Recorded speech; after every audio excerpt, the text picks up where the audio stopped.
Jemaat miliknya Tuhan, jemaat yang dikasihi, ibadah raya pagi hari ini kita lakukan dengan pengakuan bahwa pertolongan kita datang dari Tuhan pencipta langit dan bumi serta segala isinya. Tuhan yang setia, yang tidak pernah meninggalkan perbuatan tangannya. Turunlah atas sekalian kasih karunia dan damai sejahtera dari Allah Bapa, Anak dan Roh Kudus di dalam ibadah raya pagi hari. Dengan penuh hati yang bersukacita, kami datang kepada Engkau untuk memasukkan kebesaran Tuhan. Kami mau ya Tuhan, apa yang kami nantikan, supaya hidup kami semakin nampak kebesaran di dalam diri kami. Oleh sebab itu bentuklah kami melalui ibadah ini. Latihlah kami ya Allah Kudus. Kami mau ya Tuhan percayakan diri kami kepadamu. Kami mau ya Tuhan bersukacita mengagungkan Engkau lebih dari semua pengalaman yang kami hadapi dan kami alami hari ini. Engkau Allah satu-satunya yang layak kami agungkan, layak kami tinggikan. Tak ada yang lain selain Engkau. Berkatilah ibadah ini dari awal sampai pada akhirnya. Di dalam nama Tuhan Yesus kami berdoa. Amin. Selamat beribadah. Tuhan Yesus memberkati kita semua.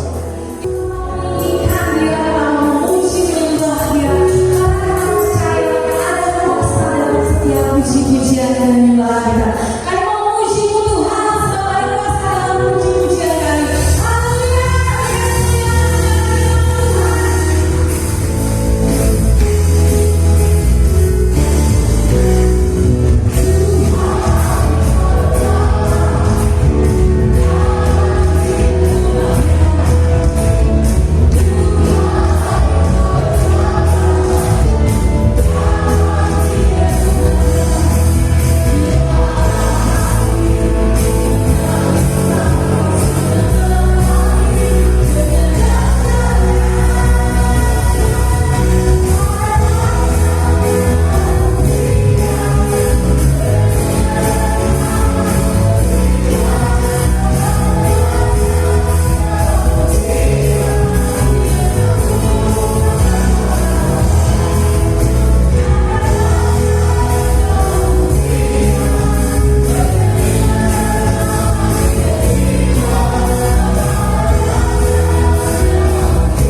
dalam suka dan duka,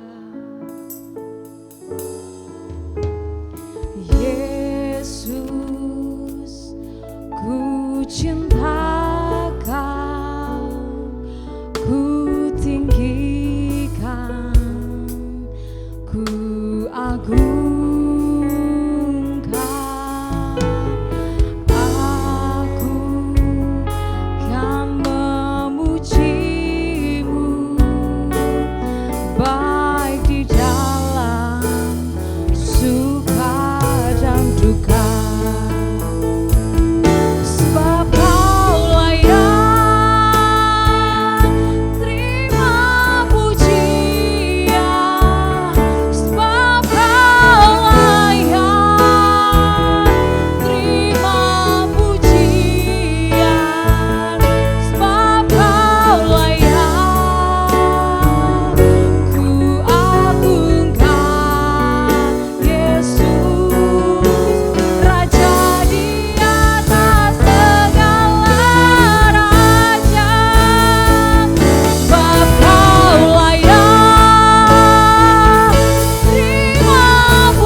Jemaat Tuhan saja katakan sebab Kau layak.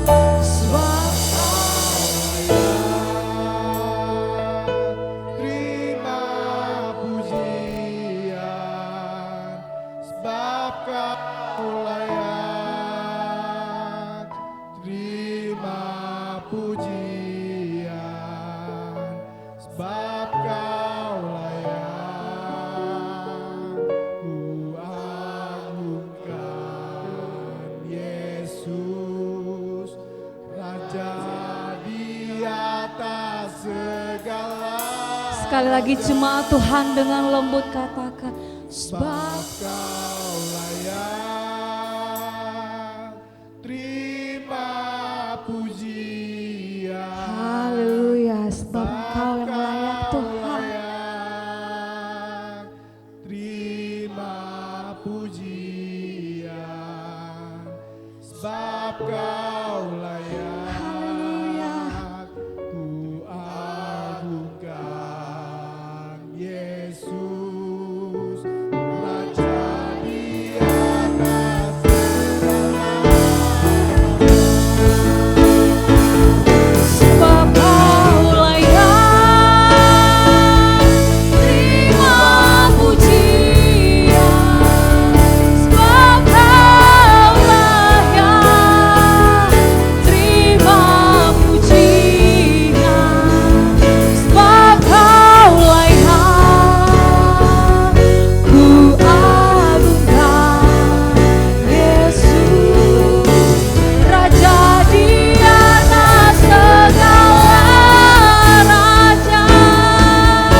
memuliakan nama Tuhan, sebab Engkau yang layak dipuji, ditinggikan, diagungkan, dimuliakan. Kami persembahkan hidup kami untuk kemuliaan nama-Mu ya Tuhan. Kami menyerahkan waktu sebentar, beberapa waktu ke depan ini untuk kami boleh belajar firman Tuhan. Kami sudah siap. Biarlah Engkau menyatakan isi hati-Mu kepada kami, dan biarlah firman Tuhan boleh menjadi bagian hidup kami. Terima kasih Tuhan. Waktu pemberitaan firman memusrahkan dalam otoritas kuasa Roh Kudus, dan biarlah nama Tuhan sajalah yang dipermuliakan di tempat ini. Terima kasih Bapa, di dalam nama Yesus kami berdoa dan bersyukur. Haleluya, amin. Sekali lagi shalom. Saya yakin kita boleh bersukacita bersama-sama menikmati hadirat Tuhan, menikmati lawatan Tuhan, kuasa dan mujizat Tuhan. Pagi hari ini kita akan belajar firman Tuhan. Saya mengajak kita buka Alkitab kita di dalam Mazmur pasal 115. Mazmur pasal 115 ayat yang pertama saja. Sekalipun kita bisa membaca di rumah satu perikop ini, karena ada bagian-bagian juga yang terkait dengan ayat yang pertama.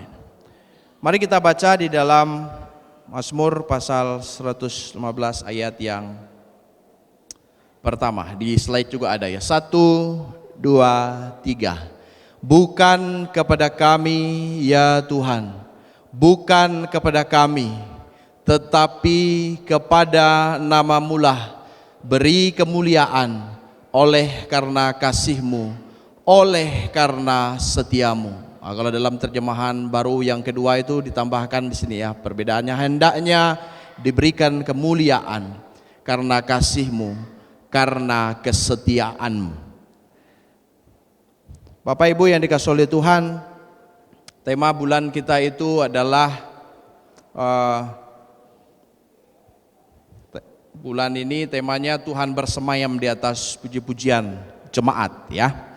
Jadi Tuhan bersemayam di atas puji-pujian jemaat. Dan hari ini kita belajar satu tema dari ayat nas kita, yaitu pujian dan penyembahan bukan untuk jemaat, tetapi untuk Tuhan. Bukan untuk jemaat, tetapi untuk Tuhan. Itulah sebabnya dalam tema pada hari ini, dalam penekanan bukan untuk pribadi pujian dan penyembahan itu, bukan untuk komunitas jemaat, tetapi pujian penyembahan itu untuk Tuhan saja. Oleh karena itu kalau kita munculkan pertanyaan-pertanyaan yang terkait hal ini, siapa yang layak menerima kemuliaan? Kepada nama siapa layak menerima kemuliaan? Siapa yang seharusnya mendapatkan pujian dan kemuliaan? Ketika Tuhan mendengar dan menjawab seruan doa kita yang kita naikkan, siapa yang layak terima kemuliaan? Adakah seseorang yang lain yang ingin menerima pujian, yang ingin menerima kemuliaan? Maka kalau kita melihat dalam bagian ini tadi, kemuliaan bukan ya atau tidak bagi diri sendiri, bukan kepada umat Tuhan. Pada waktu itu orang Israel, bukan juga nama bangsa itu. Jangan mencari kemuliaan bagi diri sendiri. Maka dalam teks yang kita baca, bukan kepada kami, ya, bukan kepada umat, jemaat, bukan kepada nama bangsa itu, bukan kepada yang lain. Maka ada satu statement yang terkait hal tersebut dari Ronald Allen. Dia menegaskan tuh ibadah bukanlah kata-kata yang memuji diri sendiri. Ketika kita menaikkan pujian, ketika kita mengungkapkan sesuatu ya di dalam komunitas kah, kepada umat Tuhan kah, ya, ketika kita memuji, meninggikan nama Tuhan, bukan kata-kata pujian kepada diri sendiri. Satu kali saya membaca dalam sebuah buku itu ada beberapa komedian ya. Beberapa komedian itu mereka pernah menceritakan tentang 3 buah gereja yang ada di persimpangan jalan. Nah, ini hanya satu cerita komedian yang diungkapkan, bukan untuk merendahkan gereja. Akhirnya di dalam cerita itu, satu gereja yang terdengar sedang menyanyikan satu pujian atau ada satu kalimat yang diungkapkan. Di sana dikatakan, akankah ada bintang-bintang di mahkotaku? Ada tanda tanya. Lalu gereja yang kedua menyanyikan, tidak ada. Tetapi gereja yang ketiga yang menang karena menyanyikan, oh kemuliaan untukku. Jadi yang pertama mengungkapkan, adakah bintang-bintang di mahkotaku? Lalu yang satu berkata, oh tidak. Tetapi yang satu berkata, kemuliaan itu untukku. Jadi apakah kemuliaan untuk manusia, untuk jemaat, untuk komunitas, untuk bangsa? Tetapi kita melihat dalam bagian ini ditegaskan, tetapi ya, maka itu berbeda dengan sebelumnya, atau juga melainkan kemuliaan itu hanya bagi namanya, dalam kerinduan yang dalam untuk senantiasa menyatakan kemuliaan bagi Tuhan, menghormati nama Tuhan. Kemuliaan atau kehormatan atau kemasyuran itu hanya bagi nama Tuhan. Hanya kepada Tuhan yang layak menerima kemuliaan, hanya kepada nama Tuhan saja beri kemuliaan. Dia layak diberi kemuliaan dan kehormatan. Oleh sebab itulah umat Tuhan didorong, diajak, bahkan para pembaca Mazmur dan juga umat Tuhan pada saat ini diarahkan untuk seharusnya mengarahkan hatinya untuk senantiasa hidup memuliakan Tuhan. Maka lanjutan dari tulisan Ronald Allen tadi, dia mengungkapkan hal yang dalam, dan tentunya kita juga sepakat dengan ungkapan ini. Kita meninggikan serta memuliakan Dia. Kita menyuarakan puji-pujian baginya. Kita menyatakan bangga memiliki Allah seperti Dia. Bangga enggak kita punya Allah seperti Dia? Bangga enggak kita? Kita punya Tuhan. Kita punya Allah Tritunggal. Dan kita meninggikan, kita memuliakan, kita menyuarakan puji-pujian. Atau kita tidak bangga? Biasa-biasa saja. Saya bangga kalau saya punya Tuhan, Allah yang luar biasa, Tuhan Yesus yang menyelamatkan kita, Roh Kudus yang menyertai kita.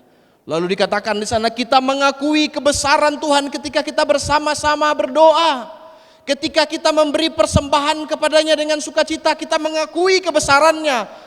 Ketika kita menikmati dan turut lebur dengan musik demi kemuliaan Dia, waktu kita memuji, memuliakan nama Tuhan, menyanyikan puji-pujian itu, kita sedang mengakui kebesaran Tuhan. Bahkan ketika kita mendengar firman-Nya dengan senang hati dan mengizinkan firman-Nya itu menuntun langkah kita, kita sedang mengakui kebesaran Tuhan. sebuah kebaktian ibadah merupakan pengakuan akan kebesaran Tuhan. Sungguh luar biasa. Bahkan kalau kita mau tambahkan dalam seluruh keberadaan hidup kita, bahkan aktivitas rohani yang kita kerjakan, biarlah di dalamnya itu kita kerjakan karena kita mengakui kebesaran Tuhan. Maka ayat ini tadi mengatakan, tetapi kepada namamu lah hendaknya diberikan kemuliaan. Karena kasihmu, karena kesetiaanmu. Luar biasa ini. Tidak terpisah ayat-ayat itu. Karena kasihmu, karena kesetiaanmu. Itulah sebabnya saya tekankan di sini nyata kasih, nyata kesetiaan dan kebaikan Tuhan. Jadi umat Tuhan itu telah mengalami kasih Allah. Bahkan dalam perjanjian baru itu diungkapkan dengan begitu luar biasa kasih Allah di dalam Yesus Kristus. Kasih yang sempurna, kasih yang terbesar dan tidak ada bandingannya. Karena kasihnya dan kita telah mengalami kasih, telah mengalami kesetiaannya. Dan kesetiaannya itu tidak akan pernah berakhir tentunya, karena kesetiaan Tuhan itu bersifat kekal. Nyata kasih Allah dalam setiap keberadaan hidup umatnya, nyata belas kasihan dan kesetiaan Tuhan. Ada satu lagu itu mungkin Bapak Ibu pernah dengar ya, saya suka di bagian rapnya, izinkan saya menyanyikan bagian rapnya. Kasih setia Tuhan tak berkesudahan ya. Kasih setia Tuhan tak berkesudahan, tak habis-habisnya rahmat-Nya, selalu baru setiap hari, baru setiap pagi. Apa? Besar kesetiaanmu. Besar kesetiaan Tuhan, kasih-Nya, bahkan rahmat-Nya dinyatakannya bagi setiap orang yang percaya kepadanya. Bapak Ibu yang dikasihi oleh Tuhan, itulah sebabnya kalau kita baca ayat-ayat selanjutnya, diungkapkan di sana tentang Allah yang hidup. Kepada namamu lah hendaknya diberi kemuliaan karena Dia adalah Allah yang hidup. Dia Allah yang hidup. Maka saya mengambil 3 bagian dari ayat-ayat selanjutnya yang menegaskan bahwa Dia adalah Allah yang hidup, yang berbeda dari ilah-ilah yang ada di sekitarnya pada waktu itu, yang adalah buatan manusia ya, sehingga mereka menyembah buatan tangan manusia yang sesungguhnya itu bukanlah Allah, tetapi Allah yang disembah, yang kepadanya lah diberi kemuliaan, itu adalah Allah yang hidup, Allah yang ada di sorga, ayat 3 itu. Dan Allah yang ada di sorga itu yang melakukan apa yang dikehendakinya. Dia yang mengendalikan tentunya segala sesuatu, apa yang dikehendakinya itu akan dilakukannya. Dan Dia penolong, Dia perisai, Dia mengingat umatnya, Dia sumber berkat bagi umatnya. Bahkan ayat 15 dan 16, Dia yang menjadikan langit dan bumi. Dia Allah yang hidup. Itulah sebabnya nyata pemeliharaannya. Bahkan ayat yang ke-15 itu dikatakan, ayat yang ke-12, Tuhan telah mengingat kita. Dia memikirkan umatnya. Artinya apa? Dia berkuasa, bahkan Dia maha kuasa. Dia yang menjadikan langit dan bumi. Dia sumber berkat bagi umatnya. Dia sumber pertolongan dan perisai bagi umatnya. Dia Allah kita, Dia yang ada di sorga yang melakukan kehendaknya, sehingga kehendak Allah lah yang berdaulat penuh atas umatnya. Bahkan kalau kita melihat tadi itu Allah menyatakan kepeduliannya sebab Dia mengingat kita. Dia mengingat kita, Dia memikirkan tentang umatnya. Itulah sebabnya umat Tuhan itu tidak pernah dibiarkannya. Tidak pernah dibiarkannya, tidak pernah ditinggalkannya. Kita bukan orang yang terasing. Di dalam dunia ini kita bukan orang yang terasing. Sebab Allah mengingat, Tuhan telah mengingat umatnya. Sebab Tuhan mengingat umatnya. Maka satu pernyataan yang saya kutip ya dari Packer Mount God, ya, Tuhan telah mengingat kita, Ia mengenal aku. Dalam pernyataan itu Dia kenal, aku terukir di telapak tangannya, aku tak pernah luput dari pikirannya. Dan itu ditegaskan dalam tulisan itu merupakan fakta yang lebih besar daripada hanya sekedar umat mengenal siapa Allah. Tetapi ada fakta yang lebih besar menurut pernyataan ini, bahwa Allah mengenal kita. Kita terukir di telapak tangannya, kita tak pernah luput dari pikirannya. Bapak Ibu yang dikasihi oleh Tuhan, itulah sebabnya saya tegaskan dalam bagian ini, Tuhan sesungguhnya mengingat umatnya, memikirkan umatnya, Dia melihat, memahami, dan pasti pertolongannya begitu dekat. Pertolongannya begitu dekat dan tidak pernah terlambat. Maka ada satu lagu ya yang diterjemahkan oleh Ian Muger pada tahun 1977 ya. Dan di sana dikatakan, tinggal sertaku hari telah senja, gelap makin turun, Tuhan tinggallah sertaku, lain pertolongan tiada kutemu, tidak ada pertolongan yang lain, tidak ada kutemukan, Maha Penolong tinggallah sertaku, ya. Abide with me, ya, dalam terjemahan lagu itu dalam King James 32 Kidung Jemaat maksudnya, ya, dalam Kidung Jemaat 329. Sesungguhnya pujian ini menegaskan bahwa Tuhan penolong bagi umatnya. Tentulah Allah yang harus dimuliakan, sebab Dia sumber pertolongan, sumber kehidupan. Dia yang menjawab doa, Dia Allah yang memperhatikan umatnya sebab nyata kebaikannya. Maka saya tegaskan tadi, ada satu perbedaan yang diungkapkan di dalam bagian ini. Ya, dalam pasal yang kita baca ini terdapat perbedaan antara Allah yang hidup, Allah yang maha kuasa, Allah yang nyata kasih dan kesetiaan dan kebaikannya.